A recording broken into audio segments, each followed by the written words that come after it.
Hello! At marami nang namumula-mula dito sa aking hardin. So, it's time to harvest my pomidor or tomatoes. Ang dami ng bunga guys. Ang daming pwedeng i-harvest dito. At ito yung first batch ko na nakuha. Ayan. So, ang dami pa niyan sa loob. At ito din guys, meron din tayong zucchini na masarap ihalo sa munggo. At dalawa to siya guys, nakita ko kanina. At marami pa siyang mga bulaklak or bulak. Actually, sa area na to guys, ang tinanim ko dati ay cucumber. Kaso lang, sa always ulan ng ulan, ayun, nalanta siya guys. Pero okay lang, ilang beses ko na din yun na harvestan. Tapos, ito guys, tanim ng tata. So, para siyang cherry. Ayan siya guys, hinog na yan. Ang sarap niyan kasi matamis din siya. Parang part siya ng cherries. At yung sa baba ay cherry tomatoes. Ang dami niyan guys. O, diba? Ang dami pang mga sumusunod na parang namumula-mula din. Yan. So, ang daming kamatis. Hindi ko alam guys kung anong gagawin ko dito sa mga kamatis ko. Kasi ang dami pang mga bunga. Yarn. So, ito pa lang ay first harvest ko. Ang dami pang mga susunod na pwede kong i-harvest. Diyan. O, diba? Pwede na akong magtinda ng kamatis. Kamatis. Pwede ko bang itinda dyan? Itinda dito sa parang subdivision sa amin eh. So, ewan ko kung may bibili. Nagpunta ng Poland para magtinda ng kamatis. Pero nakaka-amaze guys, promise. Ang saya pala no, mga ma-harvest ka.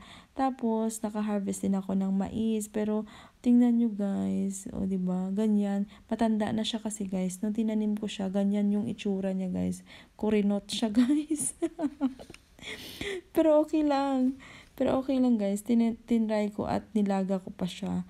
And then meron din tayong paprika. Ang mahal nito guys sa market, kaya tinry ko talaga na magtanim at tingnan nyo guys, 'di ba?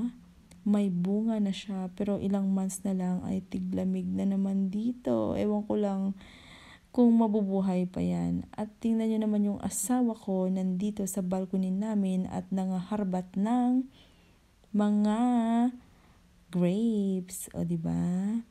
Ang dami na palang bunga ng grapes namin. Tapos hinog na daw. Hinog na daw. Sabi ko sa kanya, parang hindi pa naman hinog. Sabi niya, hinog na yung iba. Yung iba, hilaw pa. Pero okay na yan. O, diba? Parang na-excite naman akong kumain ng grapes. Yan. Ang dami-dami, guys. So, pag hindi namin to naubos, ang mangyayari dito ay magiging wine. So, last year, gumawa pala kami ng wine. So, yung wine na yun, if i-filter yun, yung last year at ilalagay na sa bote.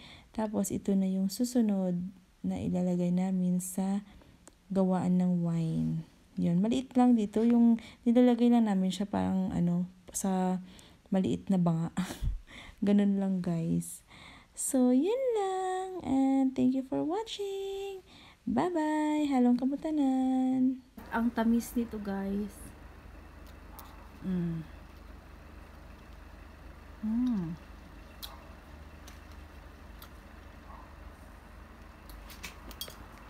Yan.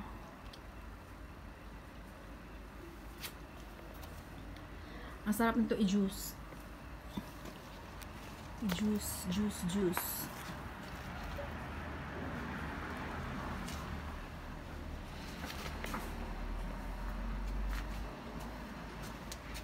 Dito oh, ang dami nakatago.